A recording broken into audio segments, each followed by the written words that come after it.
Today we're going to talk about the all is mind and how this relates to shadow work.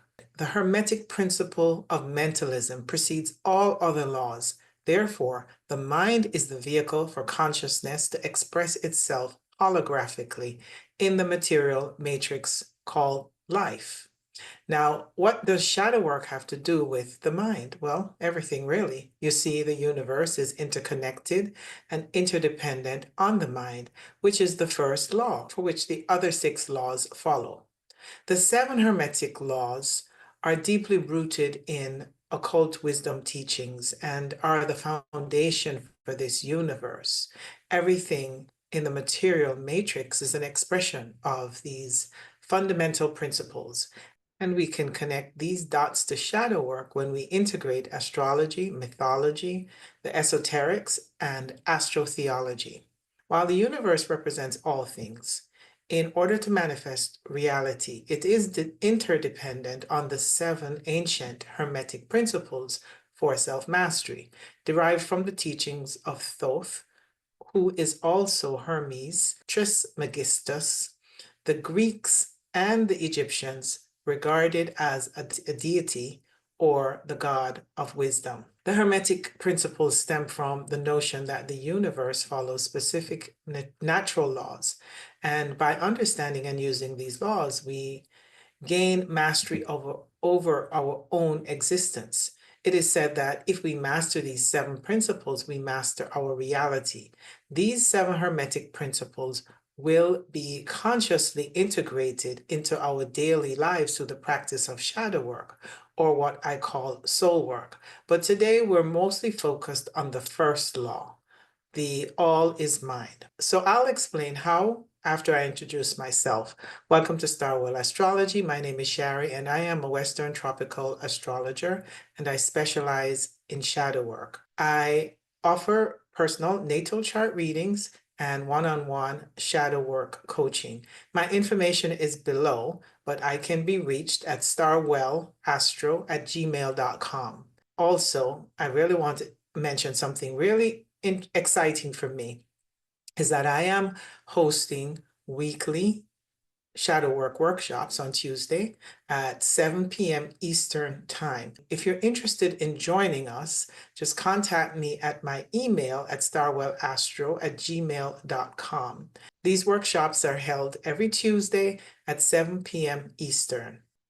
Also, if this topic is interesting to you, please don't forget to hit like and subscribe. This will help my channel to grow. So the practice of shadow work is what I also call soul work, and it starts with this fundamental law of the principle of mentalism, which states the all is mind and the universe is mental. This is the most profound law that sets the stage for all of existence to manifest into a material reality. If the universe is a mental construct called the matrix, then it would seem that our mind is what is shaping our reality. Therefore, our existence or our experiences are mere reflections of our thoughts. But let's go a bit deeper. Let's look at astrology and mythology to connect the laws in a practical way to shadow work. The planet Mercury in astrology is the ruler of the mind. And in mythology, Mercury is represented by Hermes, who both are messengers of the gods. They both represent communication, they're both quick, and they both are the thoughts in our mind. Thoughts also get expressed through the vocalization of words. And in the Bible, in John 1, verse 1, it states, "In the beginning was the Word." So the universe we experience is a holographic matrix that gets expressed through the medium of the mind. And Mercury is the intellectual mind. Thoughts allow us to communicate through language, to exchange ideas with the reality we're perceiving through our own projections from our mind. Mercury is said to be the trickster, as well as Hermes. Mercury is said to be the trickster because the mind is elusive, meaning it is really an illusion. In Eastern philosophy, Maya refers to the illusory nature of the physical world and our perception of it. So Mercury, the ruler of the mind in astrology, is regarded as a trickster. We have been tricked by our minds into believing the illusions of a material world.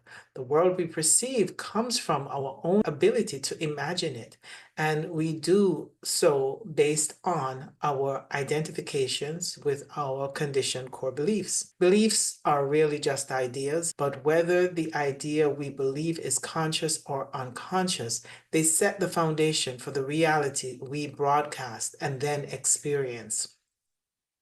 Mercury in astrology or Hermes in mythology have access to the higher and the lower mind.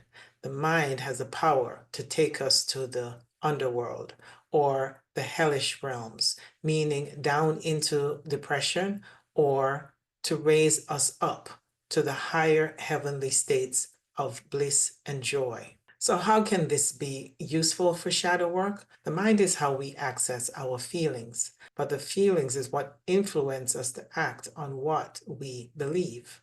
We are very unlikely to take action unless it's part of our core beliefs. Witnessing or noticing what we're feeling motivated to act on will show us what we believe at our core level. With shadow work, we become conscious of the underlying influences of what we are feeling based on what we believe about ourselves that is causing us to make choices both consciously and unconsciously.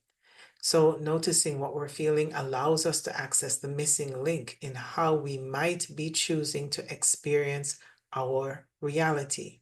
And shadow work allows us to become more conscious. If we are willing to stay open to witnessing, acknowledging, and facing what we feel moment by moment, we can get access to our unconscious side. The feeling that is connected to our core belief will show us our emotional wounds, and through our mind, we can become conscious and aware of these emotional triggers. So, although the all is mind and the universe is mental, the mind is also Mercury, the trickster, because we tend to automatically obey our minds and overlook our true feelings that is motivating us to act. If we are beginning to notice this in ourselves, we are beginning to practice shadow work. So the Hermetic laws do not explain directly that what we feel is what we are likely to act on, and this will ultimately shape and define our perceived existence in the material world. But when we understand the remaining 6 universal principles, particularly the principle of vibrations, we realize that they all play a part in how we experience our material reality. Principle of vibration is connected directly to the electromagnetic frequency vibrational field, which is the language of our emotions and feelings. When we practice shadow work from the state of witnessing and observing ourselves, we will notice our emotional triggers or feelings that will shape us through our behavior. This informs how we will respond to reality, the reality we're perceiving, and this affects the trajectory of our life because choices are being made moment by moment. Each choice we make affects how the next moment will likely unfold. However, the mind is the most fundamental conduit for getting access to our feelings. Without intelligence, we cannot act as conscious and aware beings. The mind is the very medium for our reality to exist. The mind tricks us into identifying with what we are perceiving, and we get drawn into what we're experiencing. And this will cause us to automatically miss out on noticing where the seeing is coming from. Now, all of what I have said will be practiced in our weekly shadow work workshops, where we'll discuss a lot of this in depth in a more practical way, how to actually use this practice in our day-to-day life. And we will have many open discussions about this, how we personally are experiencing our reality, but also show how shadow work plays an important part in beginning to understand how we can become more transformed and empowered in making conscious choices. So please join me if you find this interesting. The workshop is held for free every Tuesday at 7 p.m. Eastern. Contact me through my email at starwellastro@gmail.com. Don't forget to hit the like and subscribe button. This will help my channel to grow. If you have something to share in the comment section, please feel free. And if you know anyone who might be interested in this topic, don't forget to share this video. Because we have the power to be conscious and aware of what we're thinking, we also have access to noticing our feelings and emotions. And this is where true empowerment lies within us. We hold the key to our inner temple, hence, the body is the temple, but the mind is the altar at the pinnacle of the temple. The mind alters our reality as we're ready to perceive it. Since the all is mind, the universe is a mental matrix.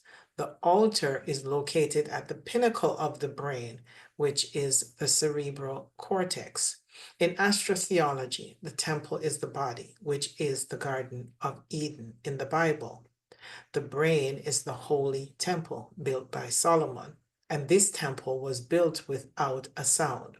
The holy temple in the brain is the altar for God. So Hermes, being the messenger of the gods, operates through the mind, which is the brain, and this is the altar for how we can hear God's messages. So when we are devotional in our worship, we meet God or the Holy Spirit within us. Hermes or Mercury is the winged messenger of the gods. The wings, which symbolizes the left and right hemisphere of the brain, when balanced and synthesized, gives access to hearing the messages of God.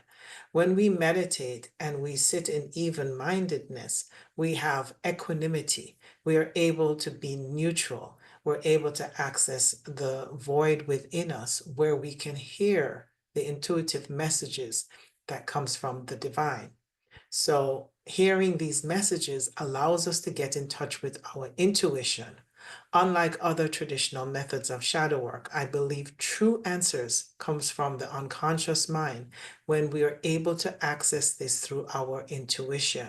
We get to know what needs healing by making our unconscious emotional wounds conscious.